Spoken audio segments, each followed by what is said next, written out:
यावेळेस अधिक महिन्यामुळे पालखी जूनच्या ऐवजी जुलैमध्ये येत असून यावेळेस आळंदी देवस्थानचं कसं काय नियोजन असणार आहे?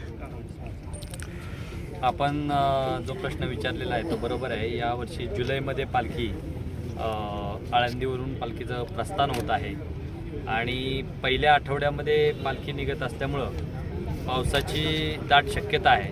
त्या पद्धतीनं प्रशासनाला आम्ही सूचना केलेल्या आहेत की पाऊस जर असेल तर त्यावेळेस जे काही भक्तगण आहेत त्यांच्या निवासाची व्यवस्था चोखपणे बजवावी अशा प्रकारच्या सूचना आम्ही प्रशासनाला दिलेल्या आहेत. दिवे घाटाच्या कामाची काय आता पालखीपर्यंत पूर्ण होईल का?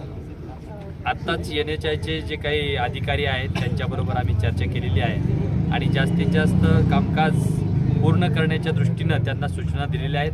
काही MSEBचे पोल त्या सर्व्हिस रोडच्या ठिकाणी आडवे येत आहेत, ते काढण्यासाठी त्यांनी MSEBला संपर्क केलेला आहे, परंतु अजून MSEBनं तिथले पोल हटवलेले नाहीत.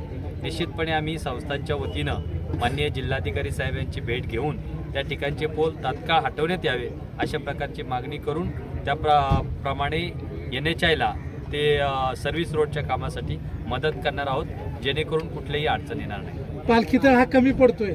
नवीन प्रस्तावित काय कलेक्टरने 2 वर्षापूर्वी सांगितलं होतं अधिग्रहण करायचं जमिनीचं, काय पुढे झालं त्याचं? त्याबाबतचे माननीय जिल्हाधिकारी साहेब यांनी मीटिंग घेतलेली आहे आणि पुढच्या आठवड्यात देखील अजून एक मीटिंग ते घेत आहेत आणि त्यावेळेस निश्चितपणे आपल्याला जी काही ठोस आपल्याला मागणी आहे त्याबाबतचा निर्णय ते कळवतील. आज तुमच्यासोबत जिल्हाधिकारी प्रांत कोण दिसत नाहीत, कसे नियोजन काय? तहसीलदार साहेब आहेत. तहसीलदार साहेब काय आलं जागेचं ते अधिग्रहण करायचं त्यांना माहीत नसेल, प्रस्तावच दिलेला नाही.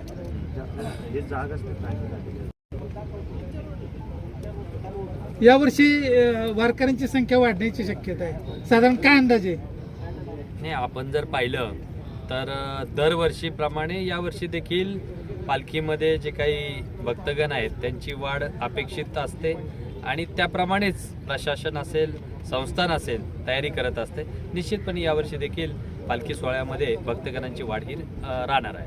शासनाकडून अधिकच्या कोणत्या सुविधा दिल्या जाणार आहेत, काय मागणी आपली? आपण शासनाला सांगितलेलं आहे. गेल्या वर्षा जर पाहिलं तर शासनानं उत्तम अशी निवासाची व्यवस्था वेगवेगळ्या ठिकाणी केलेली होती.